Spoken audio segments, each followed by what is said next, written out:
The political news cycle is fast, and keeping up can be overwhelming. Trying to find different perspectives worth your time is even harder. That's why we have scoured the internet for political writing from the right and left that you might not have seen. Has this series exposed you to new ideas? Tell us how. Email us at ourpicks@nighttimes.com. For an archive of all the partisan writing roundups, check out Our Picks. From the right, a man prayed in the parking lot of a service station across the street from the scene of the church massacre. Todd Heisler, New York Times. Hans Feen in The Federalist. For those with little understanding of and less regard for the Christian faith, there may be no greater image of prayer's futility than Christians being gunned down mid-supplication. But for those familiar with the Bible's promises concerning prayer and violence, nothing could be further from the truth. Mr. Feen criticizes those on the left who say that instead of thoughts and prayers the nation needs stricter gun control rules. More specifically, Mr. Feen, a Lutheran pastor, explains how secular progressives might miss the comfort Christians gain through prayer, even in tragic times. Read more, _______. Jacob Suleiman. Reason: the problem was not the absence of a background check, but the inadequacy of the background check that was performed. Mr. Suleiman, writing for the libertarian Reason magazine, points out that both Devin Kelley, whom the police identified as the gunman in the mass shooting in Texas, and Dylan S. Roof, who was found guilty last year of killing 9 parishioners in South Carolina, slipped through a system of background checks meant to prevent them from buying firearms. The problem, he points out, is not the lack of screening, but the efficacy of the system. Read more, ______. David French in National Review. The sad and terrifying fact is that no one has a reliable answer for evil men who want to commit mass murder. And when no one has the answers, that exactly the time to pray when confronted with an incomprehensible evil like the shooting in Texas. Mr. French writes, prayer is not only rational, but it is also effective.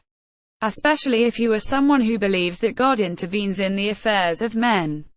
Read more, ______. From the left. The scene on Monday outside the First Baptist Church in Sutherland Springs, Tex. Todd Heisler, New York Times. David Farris in The Week. Congratulations, America, by the way, on so incompetently responding to our epidemic of gun violence that you need to invent subcategories to rank your most catastrophic acts of mass casualty gun violence. Americans have become so used to mass shootings that the national response to such events has become depressingly rote, Mr. Farris writes. The left will call for stricter gun control, while the right will offer condolences to the victims while standing behind Second Amendment protections, and soon enough, the country will move on. He points out that only when we reckon with the human costs of our indifference and decide to act will this familiar cycle end. But this day, to Mr. Farris, seems far away. Read more, ______. German Lopez in Vox. The reality is that there is a lot of evidence that a good guy with a gun can't stop mass shootings and other gun violence in the U.S. The shooting in Sutherland Springs has introduced a favorite talking point of the National Rifle Association into a real-world situation: whether a good guy with a gun is the best antidote to a bad guy with a gun. Mr. Lopez takes on that argument. First, he cites research that shows a basic fact about gun deaths: where there are more guns, there are more gun deaths. Second, he points to statistics that show how it's way more likely in America that someone will shoot and kill another person in the course of committing a crime than will do so in self-defense. Finally, he also notes, most of the time, a good guy with a gun responds to a mass shooting too late. By the time the armed neighbor shot at Mr. Kelley, he writes, 40 people had already been shot. Read more, ______. Melissa Jeltsin in Huffington Post. In the past few years, many of the men who have committed heinous, unthinkable acts of violence against the public have had a history of abusing the women in their lives. Written in July 2016, after the Bastille Day attack in Nice, France, this article by Ms. Jeltsin draws out a common trait shared by many of those who commit mass violence: a history of domestic abuse. Read more,